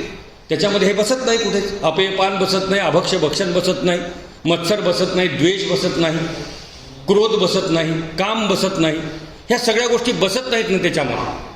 म्हणजे चांगल्या अर्थाने काम, चांगल्या अर्थाने तो पुरुषार्थाचं लक्षण ते ठीक आहे. इकडचं बोलतो, जे काही आम्ही बघतो आहोत, जे काही क्लिप्स आम्ही बघतोय आणि जे काही कोर्टामधल्या केसेस आम्ही बघतोय, महाराजावरच केसेस. मग आता तो वारकरी संप्रदायाचा दोष आहे का? अजिबात नाही आहे. वारकरी संप्रदाय हे सांगतच नाही मुळामध्ये. वारकरी संप्रदाय ही गोष्ट कधीच सांगत नाही, त्याला मान्यता पण देत नाही. वारकरी संप्रदाय तर विशिष्ट वयानंतर पत्नीला आई म्हणायचं शिकवतोय, अजून त्याच्या पलीकडे गेल्यानंतर. सत्पुरुष होऊन गेले अलीकडच्या काळामध्ये. प्रल्हाद महाराज साखरखेडेकरांसारखा सत्पुरुष होऊन गेले. आमच्यापैकी काही लोकांनी बघितलं असेल. आपल्या पत्नीला आई समजण्यापर्यंत जाण्याची जी प्रक्रिया आहे ती वारकरी संप्रदायाची प्रक्रिया आहे. एका विशिष्ट वयानंतर नाही तू माताच आहेस, माझ्यासाठी तू माता आहेस, अशा प्रकारचा आपल्या पत्नी संबंधीचा भाव होणं ही वारकरी संप्रदायाची परंपरा आहे, जी आत्ता दिसते तुम्हाला ढोबळमानाने वर्तमानपत्रातनं आणि टी व्ही चॅनल्सवरनं. तो वारकरी संप्रदाय मुळामध्ये आहेच नाही. त्याच्याबद्दल आपण ती विचार करण्याची गरज नाही. 18 पगड जातीला घेऊन जाणार आहे, सगळं भान ठेवणार आहे, माणसाचं माणूस पण टिकवणार आहे. आम्हाला सगळ्यांना जीव मिळाला भगवंताकडून. माऊलींची भूमिका काय आहे? आम्हाला जीव दिला भगवंताने, म्हणजे आमच्या एक चेतन देह आम्हाला भगवंताने दिलेला आहे. या देहाचा हेतू काय आहे म्हणाले? भगवंत होणे हाच हेतू आहे. आणि तो कधी होणार आहे? आत्ताच होणार आहे. तीच आहे काय म्हणतात ते, येण्याची शरीरे शरीरा येणे सरे किंबहुना एर झारे चिरापडे. हे शरीर आहे, याच शरीराला आल्यानंतर येण्याची शरीरे शरीरा येणे सरे, म्हणजे पुन्हा जन्माला यायची गरज नाही आहे. किंबहुना एरझारे चिरापडे, ती एरझार थांबू शकते. मग कुणासाठी सांगितलं हे विशिष्ट वर्गासाठी नाही, हे सगळ्यांसाठी सांगितलेलं आहे. तुम्ही कुणीही असा, तुम्हाला इथेच सगळं संपवण्याची शक्यता तुम्हाला निर्माण होते, इथेच तुम्ही तुमचं संपवलं पाहिजे. इथे नाही संपवलं तर पुन्हा ते 84 लक्ष योनीमध्ये, आणि ते विचित्र आहे. त्याच्यामध्ये अडकल्यानंतर एक थोडं दृष्टांत तुम्हाला देतो मी, की एक अत्यंत काय म्हणता येईल पोहोचलेले संन्यासी होते. त्यांच्या लक्षात आलं की उद्या आपलं देह जाणार आहे, आणि त्यांनी बघितलं, त्या कालमापनामध्ये बघितलं, पुण्य पापाचं ते सगळं गणित बघितलं. म्हणाले अरे थोडा फरक पडला, अजून जर थोडं पुण्य झालं असतं ना माझ्याकडून तर म्हणाले मुक्तीच होती, त्या मुक्तीच्या दारातून मला वापस यावं लागणार म्हणाले. पण आता काय करता, शेवटी नियम आहे म्हणाले, नियमामध्ये मला पुन्हा जन्म घ्यावा लागेल आणि तेवढं पुण्य करून वापस येता येत नाही, पुन्हा 84 लक्ष योनी करावं लागतील. एकच काम करावं म्हणाले शिष्यांना, म्हणाले मला हे कळणार आहे म्हणाले, मी अंतर्ज्ञानी, माझा जन्म कुठं कुठं होणार मला सगळं कळणार आहे. मग तुम्ही काय करायचं म्हणाले, माझा जन्म झाला की सुरी घेऊन यायचं, कापून टाकायचं, माझा दुसरा जन्म, तिसरा जन्म, 84 लक्ष जन्म संपून जातील म्हणले माझे, आणि मी पुन्हा देव होण्यासाठी सिद्ध होऊन जाईल. शिष्य म्हणले अहो महाराज तुम्हाला कसं मारायचं, एवढ्या पुड्या केल्या, एवढं खाऊ घातलं, एवढे नैवेद्य दाखवले, तुम्हाला कसं मारायचं? नाही रे म्हणले काही नाही. पण तुम्हाला ओळखायचं कसं? एकच बाळ झालं तर ठीक आहे म्हणाले, 10-5 पिल्ले झाले तर काय करायचं आहे? ते म्हणले नाही मी सांगेल ना ओरडून मीच आहे म्हणून, तुम्ही आल्याबरोबर मीच आहे म्हणेन. ठीक आहे म्हणाले, हरकत नाही. झाले, दुसऱ्या दिवस गेला, महाराजांचं देहावसान झालं. 4-5 दिवसांनी गावातल्या डुकरीनीला 10 पिल्ले झाले. मग हे गेले सगळे, नवीन कोण जन्म झालेत कुठे बघत बघत. प्राण्यांमध्येच बघायचे होते, माणसात बघायचेच नव्हते ना, कारण प्राण्यांचा जन्म येणार होता. बघितलं ते 10 पिल्ले दिसले. आपले गुरु महाराज कोणते असले याच्यावर चर्चा सुरू झाली. आपल्या गुरु महाराजांनी आवाज काढला, मीच आहे तो म्हणून. शिष्य दिसले तर समोर सगळे, ते सगळ्या आठवणी जाग्या झाल्या. अरे वा हेच आहेत, पकडा म्हणले, आणा इथे. आणला, ते सुरी परजायला सुरुवात केली. महाराज म्हणाले मारू नका म्हणाले मला. का हो? अरे इथे चांगलं आहे म्हणाले. चांगलं आहे, इथे वाईट काय? इथे काहीच वाईट नाही. अहो ते होतच, ते मायेचा प्रभाव आहे ना तो. असं सांगून होतं का मला मारून टाका? नाही, त्या जन्मामध्ये जेवढं भोगायचं तेवढं भोगल्याशिवाय पुढचा जन्म मिळतच नाही मुळामध्ये. त्या संन्यासाला मिळालं नाही तर आम्हाला कसा मिळणार? माऊली म्हणाले नाही, आता ह्यांना मिळालं आहे ना, हे नरदेह निधान लागले हाती. हाती काय निधान शब्द कसे वापरलेत बघा. निधान आहे म्हणाले, हे निधान शब्दाला उंच केले. महालाभाला उंच केलं. तुकोबा म्हणतात हा तो महालाभ झाला. हे महालाभाला उंच करणे. आता आम्ही त्या महालाभाला इतकं खाली केलं आहे ना, चांगलं किरायाचं घर मिळालं तरी महालाभ झाला, चांगले कपडे मिळाले तरी महालाभ नाही ना. तो महालाभ हे नरदेहाचं निधान ज्याच्या हातामध्ये लागलं आहे त्याला त्या भगवंत स्वरूप होण्याची जी काही त्याच्यामध्ये शक्यता आहे त्या शक्यतेचा प्रत्यय देणं हे माझं कर्तव्य आहे. अशा भावनेतली सगळ्या संतांनी वारकरी संप्रदाय पुढे नेला. आणि नेला म्हणजे नुसता सांगितला नाही, आचरण करून दाखवलेलं आहे. आचरण करत असताना मग नामदेवांना आपत्ती आल्या. आम्ही बघितल्या, आल्या ना आपत्ती, का नाही आल्या. तुकारामांना आपत्ती आल्या. उलट ते म्हणले बरे झाले, बाईला कर्कशा म्हणाले, काही हरकत नाही, बरंच झालं माझ्यासाठी आहे. सगळं त्यांनी मान्य केलं. माऊली म्हणाले हे अनाथाचं जीनं मला चालतंय, बरं झालं, नाही तर आमचे लग्न झाले असते. मग पुन्हा ते सुरू झालं असते, धोंड्याचे महिने आणि हे वेळ गेला असता म्हणलं त्याच्यामध्ये. बरं झालं आमचे लग्न झाले नाही, काहीच झालं नाही. म्हणजे दिलेल्या स्थितीमध्ये समाधान मांडण्याची जी भूमिका आहे ती वारकरी संप्रदायाची भूमिका आहे. मला कुठल्याही परिस्थितीमध्ये ठेव भगवंत, तुला वाटतं म्हणून तू मला ठेवलेलंस, फक्त मला तिथे त्या ठिकाणी राहिल्यानंतर तुझं विस्मरण होणार नाही एवढाच एक आशीर्वाद दे. माझी परिस्थिती बदलण्याचा आशीर्वाद देऊ नको, ते मी तुझ्याकडे मागते नाही. कारण वारकऱ्यांमध्ये ही श्रद्धा पक्की आहे की जे व्हायला लागले ते माझ्या, ते प्रारब्ध शब्द छोटा आहे, माझ्या कुटाण्याचं फळ, मी जे काही करून ठेवलंय त्याचं फळ. प्रारब्धाला तो पर्यायी शब्द वापरला पाहिजे. मी जे केलंय ते मला भोगायचं आहे, ते मला भोगून टाकत. मी मागे पण एका ठिकाणी बोलत असताना एक दृष्टांत दिला होता की समजा तुम्ही कर्ज घेतलेलं आहे, बँकेचं कर्ज घेतलं, कशी भूमिका आहे वारकरी संप्रदायाची, या सगळ्या विषयाकडे बघायची भूमिका कशी, आपत्तीच्या काळातली भूमिका कशी आहे, दारिद्र्याच्या काळातली भूमिका कशी आहे, कष्टाच्या काळातली भूमिका कशी आहे, हे सगळं जेव्हा आपण बघतो आहोत. दृष्टांत असा आहे, तुम्ही बँकेमधनं कर्ज काढून घर घेतलेलं आहे, 50,000चा हप्ता आहे, भरले, हप्ते भरणं चालू आहे, सगळं चालू आहे. अडचण आली, हप्ते भरणं अवघड झालं, हप्ता तर चुकवायचा नाही, सिबिल रेट खराब होतो हप्ता चुकवल्यानंतर, सिबिलची पण भीती आहे. इकडून तिकडून पैसे आणून कसं तरी करून त्या दिवसभरामध्ये प्रयत्न करून ते बँकेचं ट्रान्झॅक्शन आवर्स बंद व्हायच्या आतमध्ये हप्ता नेऊन भरून टाकलेला आहे. 50,000 रुपये हप्ता भरलेला आहे, 10 ठिकाणाहून कर्ज करून भरलं. घरी येताना चेहरा पडलेला आहे का खुश आहे? साधा प्रश्न आहे माझा. कष्ट केले, खिशातले 50,000 गेले, 10 लोकांचं देणं झालं, त्या लोकांचे परत करायची जबाबदारी आली. हे सगळं झाल्यानंतर माझा चेहरा पडलाच पाहिजे, मी रडत रडत घरात आलं पाहिजे. इथे तर विजयी मुद्रा आहे. फेडून टाकला हप्ता. 52 झाले होते, हा 53वा गेला बघा. आता 5 झाले की संपलंच, पुन्हा काहीच नाही. संसारामधल्या दुःखाला अशा पद्धतीने आम्हाला बघता आलं पाहिजे, हे वारकरी संप्रदाय शिकवतो. हे माझं भोगणं जे आहे ना, संपलं संपलं संपलं, बँकेचं कर्ज जसं फेडतो तशा पद्धतीने या दुःखाचं मला फेडायचं आहे. एक एक भोग. उलट बरं झालं लवकर आला भोग, हातपाय थकले असते तर अजून त्रास झाला असता. बरं झालं लवकर आला भोग, पुढे जाऊन जर हा भोग माझ्यासमोर आला असता तर हे चांगले दिवस मला त्रासदायक ठरले असते, ते आठवले असते मला. होऊ देत, काय व्हायचं ते होऊ देत. एक एक हप्ता चालला आहे, मला ते काय म्हणतात त्याला, ते बँकेमधलं नो ड्यूज घ्यायचंच आहे. याच जन्मात मला नो ड्यूज घ्यायचा आहे. मग नो ड्यूज घ्यायचं तर हप्ता भरल्याचा आनंदच आहे की दुःख आहे का त्याच्यात? काहीच दुःख नाही आहे. आनंदाने हप्ता भरायला लागला आहे, इकडून तिकडून पैसे आणायला लागला आहे आणि शेखी मिरवायला लागला. घरात आल्यानंतर बायकोसमोर, इतरांच्या समोर, मित्रमंडळीमध्ये एक हप्ता बुडू दिला नाही आतापर्यंत. म्हणजे हे सगळे दुःख बी व्यवस्थित भोगले, जसे भोग माझ्यासमोर आले तसे भोगले, कुरकुर केली नाही, त्रास करून घेतला नाही, काही नाही. हे आम्हाला वारकरी संप्रदाय शिकवतो. तुमच्यासमोर आलेले प्रारब्धाधीन जे तुमचे भोग आहेत ते तुम्हाला भोगायचे, तर भोगूनच संपवायचे आहेत. दुसरा कुठला पर्याय तुमच्याजवळ नाही. संपत असतील तर समजा की आता तुम्ही तिकडे प्रवासाला निघाला, तो जो काही तुमचा जीवशिवाच्या ऐक्याचा प्रवास सुरू होणार आहे त्या प्रवासाची तयारी तुमची सुरू झालेली आहे. इतका उन्नत विचार माणसाच्या मानसिकतेचा की तू कुठेच दुःखी होऊ नकोस, दुःखी व्हायची गरजच नाही. इतक्या चांगल्या पद्धतीचा संस्कार त्या वारकरी संप्रदायाने केला. दुर्दैवाने आजच्या परिस्थितीमध्ये त्याचं एक विचित्र स्वरूप आपल्या सगळ्यांच्या समोर आपल्याला बघायला मिळतं. परंतु त्याच्यासाठी म्हणून मी पुन्हा पुन्हा विनंती करेल की त्या संप्रदायाला दोष देऊ नका.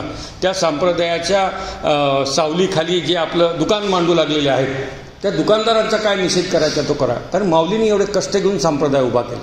तुकोबांनी आपला संसारपणाला लावून टाकला. नामदेवांनी आपलं ते कपड्याचं दुकान बंद करून संप्रदाय सुरू केलेला आहे. चोखोबांनी ती भिंत अंगावर स्वीकारलेली आहे. काय कल्पना असेल बघा. तुमच्या आमच्यासाठी तर किती सोपं आहे. त्या चोखोबाला तर आतमध्ये पण जाऊ देत नव्हतं. पायरीवरून बघायचे, त्याला दिसतही नव्हते पांडुरंग, त्याला कसे आहेत आतमध्ये. आम्हीच सांगत होतो अभंगामधून, विटेवरती उभे आहेत, कमरेवरती हात आहेत, गळ्यामध्ये तो कौस्तुभ काय ते श्रीवत्सलांछन त्याच्या छातीवरती बघायला मिळतं आहे. आम्ही सांगायचो चोखोबाने ऐकायचं. ऐकून ऐकून त्याला त्याच्याबद्दलचं प्रेम होतं. काय निष्ठा होती ती संप्रदायावर. तशी निष्ठा असणाऱ्या वारकऱ्यांचा हा संप्रदाय आहे. कुठली कुरकुर कोणी केल्याचं कधी आम्हाला आठवलं नाही. मग लोक म्हणतील ते चोखोबांच्या अभंगामध्ये आलं त्याचं काय आहे, सोयराबाईंनी जे अभंग लिहिले त्याचं काय आहे. ते जातीवाचक नाहीच आहे मुळामध्ये. समाजामधल्या भेदासंबंधीचं त्यांची ती भाष्य आहे.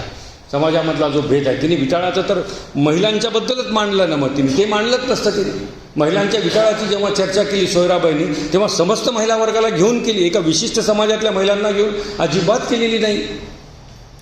जातीचा विचारच नव्हता तिथे. आम्ही भगवंताची लेकरं आहोत. विष्णुमय जग आहे. जो आलाय तो भगवंतानीच पाठवलेला आहे आणि त्याला जायचं ते भगवंताजवळच जायचं आहे. ही सगळी प्रक्रिया सांगणारा हा संप्रदाय आहे. या संप्रदायाच्या आड एकच गोष्ट आली, ती भगवंतानी निर्माण केलेली माया. त्यांनीच माया निर्माण केली. तो खेळ करतो ना. इतकं सहज कसं होईल? इथं यायचं, जिंकायचं, निघून जायचं, नाही होणार आहे. मग त्याला काय मजा येईल त्याच्यामध्ये? म्हणून ती माया निर्माण झाली. त्या मायेमुळे आम्हाला संसार खरा वाटायला लागला. इथली जे काही उपलब्धी आहेत त्या उपलब्धी कुरवाळण्याची आमची वृत्ती झाली. हेच खरं आहे आणि बाकी सगळं खोटं आहे, अशा प्रकारचा विचार पण आमच्या अंतःकरणात आला. आणि हळूहळू काळाच्या ओघामध्ये आम्हाला काय करायचं याचं विस्मरणच पडलं. आम्ही कशासाठी आलो याचं भानच हरवलं. ते भान देण्याचं काम त्या काळामध्ये वारकरी संप्रदायाने पुन्हा केलं की नाही, तुमचं हे नाही, हे करायला पाहिजे. नाही तर ते विशिष्ट लोकांनी यज्ञ करावा, आम्ही देणगी द्यावी, संपलं. विशिष्ट लोकांनी कर्म करावं, जंगलात जाऊन राहावं, ते अष्टांग योग करावेत, आमचं संपलं. नाही, हे तुझं पण आहे, हे तुझ्यासाठी पण आहे आणि हे तुझ्यासाठी सुलभ आहे, असा मार्ग आखून देण्याचं काम त्या ठिकाणी केलं. आणि विरक्ती तर काय म्हणाल, ते झालं सगळं. ज्ञानेश्वरी लिहिली, अमृतानुभव लिहिला, हरिपाठ लिहिले, ते अभंग लिहिले, अप्रतिम अभंग लिहिले ज्ञानदेवांनी. भाषा तर काय, शब्द त्यांच्यापुढे नाचत होते म्हणतात. ते शब्द जैसे कल्लोळ, मी म्हणालो तुम्हाला. आणि हे सगळं झाल्यानंतर आपण यात्रा केली पाहिजे असं ज्ञानदेवांच्या मनामध्ये विचार आला की आपण यात्रा करू. माझ्या भावंडांनाही दाखवता येईल, आपण सगळे बघू. नामदेवांना हट्ट केला. नामदेव मग म्हणाले मला जमणार नाही, कारण होतं पांडुरंगापासून विरह नको. मग पांडुरंगाला समजावलं. मग पांडुरंगाने जा म्हणाले. खूप छान कथा आहे, रंजक. मग ते गेले 1 वर्षभर सोमनाथपासून यात्रा सुरू केली आणि सोमनाथपासून यात्रा सुरू करून भारत भ्रमण करून कार्तिकी एकादशीला परत पंढरपूरमध्ये सगळे लोक आले. हे संत मेळा सगळा परत आला. तीर्थावळीच्या अभंगामध्ये सगळं वर्णन आपल्याला बघायला मिळतं. आल्यानंतर सगळ्यांनी पांडुरंगाची भेट घेतली. माऊंद केलं म्हणतात तिथे. मग माऊंद्याला चोखामेळा बाजूलाच होते बरं. सोयराबाई पण बाजूलाच बसल्या होत्या. माऊंद्यामध्ये काही भेद त्यांनी कुठला केला नाही. जे काही आहेर केले ते निर्मलेला पण साडी घेऊन दिली असेल त्यावेळी. नामदेवांच्या घरी कपड्याचं दुकान होतं, ते चालतच नव्हतं, विकतच नव्हते. त्यातले कपडे इकडेच द्यायचे होते, बाकी काही फार फरक पडणार नव्हता. माऊंद केला आणि माऊली पांडुरंगाच्या समोर गेली. म्हणाले की कार्तिक शुद्ध एकादशी तुम्ही घेतलीच देवा, मला कार्तिक वद्य एकादशी द्या. मला कार्तिकी वद्य एकादशी आवडते म्हणाल. आवडते म्हणजे काय आहे की मला कार्तिक वद्य एकादशीच्या दरम्यान मला आता हा माझा अवतार या ठिकाणी संपवायचा आहे. पांडुरंगाने म्हणाले की अरे राहा, तू अजून खूप करू शकतो, काही अर्थ. ते म्हणले नाही, मी इतकं केलं आहे ना आता, मला खात्री आहे. आणि माझ्याबरोबरचे जे लोक आहेत ना, असे हजारो ज्ञानेश्वर आणतील म्हणाले. मी इतकं करून ठेवलं, आता ते सगळं मांडून ठेवलं. आता ज्ञानेश्वर होणं अवघड नाही आहे म्हणाल. म्हणून तर 750 वर्ष ज्ञानेश्वरी टिकली. ज्ञानेश्वरी भाष्य नाहीच, ज्ञानेश्वरी भावार्थ नाही, ज्ञानेश्वरी यथार्थाचं वक्तव्य नाही, ज्ञानेश्वरी सार नाही, ज्ञानेश्वरी अनुभवाची प्रचिती आली आणि तो अनुभव म्हणजे ज्ञानेश्वरी आहे. भगवद्गीतेचा जो अनुभव माऊलींना आला तो अनुभव त्यांनी मांडला. आणि मग आता अनुभव असेल म्हणून ती भाषा आली की इंद्रियाकरवी अतिंद्रिय मी त्याला समजून देईल, त्याच्या अनुभूती देईल. कशी देता येते? अनुभवाशिवाय देता येत नाही. हे अनुभवाचं शास्त्र माऊलींनी त्या ठिकाणी मांडलं. म्हणून ज्ञानेश्वरी 750 वर्ष टिकली. म्हणून लोक वारंवार पारायण करायला लागले. ज्याला अनुभव येतो तो आनंदी होतो आणि ज्याला येत नाही तो म्हणतो माझा दिवस उद्या आहे, मला उद्या अनुभव होईल, परवा अनुभव होईल, मी सोडणार नाही. जे माऊलींना अनुभव आला, इंद्रियाकडून अतिंद्रियाची अनुभूती जी माऊलींनी घेतली, ती अनुभूती घेण्याचं शास्त्र म्हणून आम्ही ज्ञानेश्वरीकडे बघतो आहोत. वारकरी संप्रदायाची भूमिका ती आहे. हे काही चिंतन मांडलं, फार मोठा ग्रंथ आहे, त्याचं कौतुक होत राहील, करत राहतील. त्याची साहित्य मीमांसा ज्याला करायची ते करतील. आमच्या दृष्टीने माऊलींना गीतेचा जो अनुभव आला तो अनुभव म्हणजे ज्ञानेश्वरी आहे. आणि तो अनुभव घेण्यासाठी आम्ही पारायण करायला लागलो, त्या ओव्या वाचायला लागलो. ते चिंतन बऱ्याच जणांचा नियम पण आहे, दररोज ज्ञानेश्वरी वाचल्याशिवाय त्यांचं काय काय असतं ते कशासाठी चाललेलं आहे. पाठ असणारे ज्ञानेश्वरी असे हजारो लोक आमच्याकडे आहेत वारकऱ्यांना. ज्ञानेश्वरी आतापासून ओम नमोजीपासून ते शेवटपर्यंत त्याला पाठ आहे. पण तरी तो म्हणतो की नाही मला पारायण करायचं आहे. मग काय आहे त्याच्यामध्ये? पाठ तर झालेला आहे तरी त्याला पारायण करायचं आहे. ही ज्ञानेश्वरीची ताकद आहे. हे अनुभव देणारा ग्रंथ आहे, ज्ञान देणारा नाही, तत्त्वज्ञान शिकवणारा नाही, रंजन करणारा नाही, भाषेचं वैभव दाखवणारा नाही. उपमा, उत्प्रेक्षा, अलंकार ते काय काय म्हणतात त्याच्यासाठी हा ग्रंथ नाही. हे अनुभवाचं या हृदयामधून ए हृदयचे ते हृदय अनुभव जायचा आहे. अनुभव जातो या हृदयातून त्या हृदयात शब्द जात नाहीत. नाही तर आम्ही म्हणलोच नसतो इतकं बोलून तुला समजा किती विनवणी केली तरी ऐकत नाहीये. जात नाही ना. ए हृदयचे ते हृदय शब्द जात नाही. ए हृदयचे ते हृदय अनुभव जातो, भावना जातो. ती भावना, तो अनुभव म्हणजे ही ज्ञानेश्वरी आहे. हे कुठं मिळालं माऊलींना? भगवद्गीतेमध्ये मिळालं. भगवद्गीता कुठून आली? वेद उपनिषदामधून आली. मग तिथून आली तर तेच आम्ही देत आहोत. म्हणून सनातन धर्म, वैदिक धर्म, वारकरी संप्रदाय, भागवत संप्रदाय हे एकमेकापासून अजिबात भिन्न नाहीत. हे एकच आहे. त्या त्या काळामध्ये भगवंतापर्यंत जाण्याच्या मार्गाचं सुलभ चिंतन म्हणून आपण याच्याकडे बघितलं पाहिजे आणि त्या दृष्टीने वारकरी संप्रदायाकडे बघितलं पाहिजे. हे सगळं केलं माऊलींनी. शेवटचा प्रसंग बघू आणि आपण थांबू. एक पांडुरंगांनी परवानगी दिली. ती जी काही कार्तिकीची यात्रा होती दुसऱ्या दिवशी तिथे पारणं केलं, जेवणे झाले आणि सगळ्या संत मंडळीला कळालं की माऊली आता जाणार आहेत, आपल्याबरोबर राहणार नाहीत. लोक घरी जायचे थांबले. म्हणाले माऊली आता पंढरपूरहून आळंदीची वारी करू आपण, तुमच्याबरोबर आम्हाला यायचं आहे. आणि सगळी संत मंडळी आळंदीवरनं पंढरपूरला निघाली. 5 दिवस आधी ते आळंदीमध्ये त्या ठिकाणी पोहोचले. 5 दिवसाचा कालावधी शिल्लक होता. पोहोचले आणि मग ठरलं की आता माऊली कसे घेणार तुम्ही समाधी. चर्चा सुरू झाली. त्यांची पण कोर कमिटी होती. त्यात नामदेव होते, त्यात निवृत्तीनाथ होते, त्यात हे होते. कोर कमिटीमध्ये चर्चा झाली. ते म्हणले मी कोण ठरवणार कुठे समाधी घ्यायची आहे. मला पैठणला घ्यायची नाही म्हणाले. मला पैठण नको, मला नेवासा तुम्ही ज्ञानेश्वरी लिही नको म्हणले. नेवासा पण नको. अहो म्हणले तुमच्या पूर्वजांचं गाव आपेगाव नाही नाही म्हणले मला ते पण नको म्हणा. मला मोठमोठ्या योग्यांनी आणि इंद्रांनी ज्या ठिकाणी तपश्चर्या केली ना तिथे मला समाधी घ्यायची आहे. योगीच मुळामध्ये तिथे घ्यायची आहे. म्हणले मग आता ठरवा बाबा तुम्ही. आम्ही काय सांगावं ही जागा कुठे शोधायची. सिद्धेश्वराच्या मंदिरामध्ये गेले, हात जोडले आणि विचारलं सिद्धेश्वराला की सिद्धेश्वरा माझ्या समाधीची जागा मला सांगा. सिद्धेश्वरांनी बोट दाखवलं. म्हणाले नंदी उचला, त्याच्या खाली जा आणि समाधी घ्या. मग दुसऱ्या दिवशी सगळे तिथे गेले. नंदी उचलला, आतमध्ये बघितलं विवर होतं. त्या विवरामध्ये आतमध्ये गेले. एक ओटा ऑलरेडी करून ठेवलेला होता. तोच ओटा होता जिथे इंद्राने तपश्चर्या केली होती. तोच ओटा होता जिथे योग्यांनी योग समाधी लावलेली होती. तोच ओटा होता जिथे 100हून अधिक लोकांनी आपली कुंडलिनी जागृत केलेली होती. आणि तोच ओटा होता ज्या ओट्यावरती बसून शेषाने सगळ्या पृथ्वीचा भार वाहिलेला होता. त्या ओट्यावरती मला समाधी घ्यायची असं ठरलं. दुसऱ्या दिवशी मग ते इंद्रायणीचं स्नान केलं. छानपैकी जेवणे बिवणे. ते काय कुरवाळण्यासारखं वय होतं माऊलींचं. 21 वर्षाचा तो तसं वय त्यांचं. मग ते सगळेजण त्यांच्या तोंडावरनं हात फिरवायचे. मग ते आठवणी सगळ्या आपण तिथे गेलो होतो, आपण इथे गेलो होतो. आणि ते मनामध्ये सल की आता उद्या संपणार आहे, उद्या संपणार. आपल्या 4ही मुलांना नामदेवांनी आतमध्ये पाठवलं विवरामध्ये आणि सांगितलं की आतमध्ये स्वच्छ करा, सडा सारवण करा, सुगंधी काय जे असेल ते तिथे पसरवा आणि माऊलींची सगळी बसायची सोय करा. त्या मुलांनी रडत रडत ती सोय केली. दुसरा दिवस आला, आतमध्ये जाण्याचा वेळ आली. नामदेव म्हणाले, निवृत्तीनाथ म्हणाले की नामदेव आपली जबाबदारी आहे, मी मोठा भाऊ आहे, तुम्ही त्याचे ज्येष्ठ मित्र आहात. 5 वर्षाचं अंतर होतं दोघांच्यामध्ये. तुम्ही ज्येष्ठ आहात, आपल्याला सोडावं लागेल म्हणा त्याला आतमध्ये. दुसऱ्या कोणाला नाही म्हणले. सोडायचं तर आता दगड मनावरती दगड ठेवून सोडावं लागेल.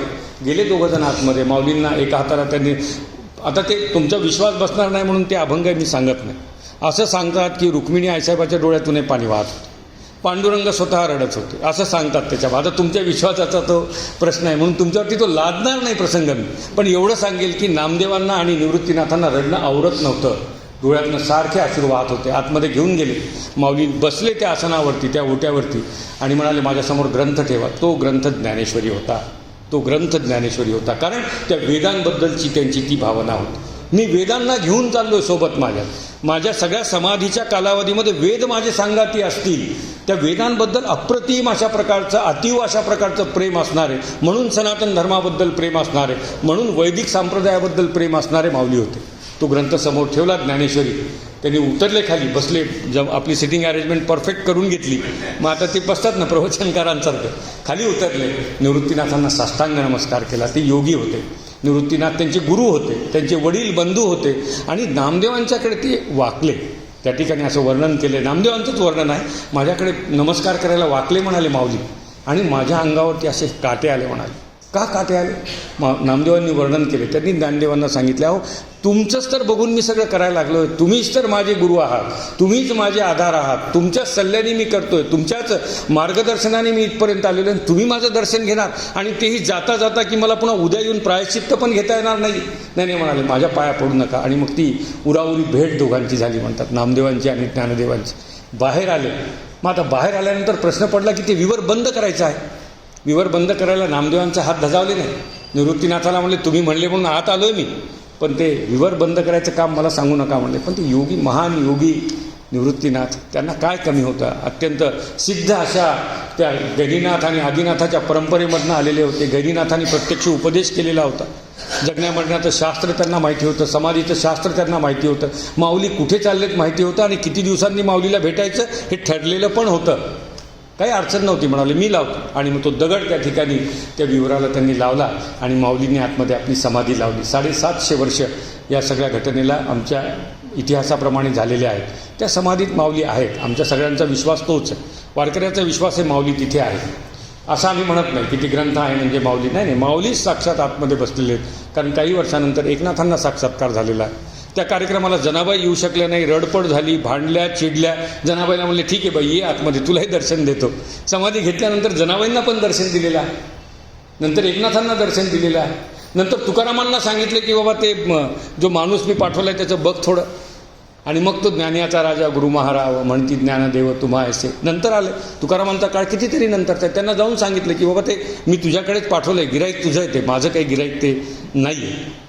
आणि आजच्या काळामध्ये जे बोलत नाही, माझ्यासारख्या बोलणाऱ्यांची ते काय, ते बोलणाऱ्यांना बाजूला ठेवा. जे बोलत नाहीत पण ज्ञानेश्वरीचा अभ्यास करतात, जे बोलत नाहीत पण ज्ञानेश्वरीवर श्रद्धा ठेवून वाचन करतात, जे बोलत नाहीत पण ज्ञानेश्वरी ज्यांचा श्वास आहे, अशांना रोज माऊली भेटतात, रोज भेटतात. तो रोज नित्य साक्षात्कार करणार. त्या साक्षात्काराची जी काही गोडी असेल ती गोडी ते सांगत पण नाहीत आपल्याला, नाही तर आपण ती पण टिपून घेतली असते. नाहीतर मग आमचे गुलाबराव महाराज प्रज्ञाचक्षी होते. आणि कशा प्रकारचं ते होतं, ज्ञानेश्वरांशी कसं सख्य होतं, कसं जमलं ते सख्य. 25 फुटावरती गुलाबराव महाराज बसलेले होते. 10 लोक अभिषेक करत होते माऊलींना. आणि त्या अभिषेक करणाऱ्यांच्यामध्ये लरा पांगारकर पण होते. आणि 10-15 फुटावरून अंध, प्रज्ञाचक्षू म्हणजे अंध, थोडक्यात डोळे नाहीत, गुलाबराव महाराजांनी ओरडून सांगितलं लक्ष्मणराव तुमची अंगठी माऊलीला लागायला लागली.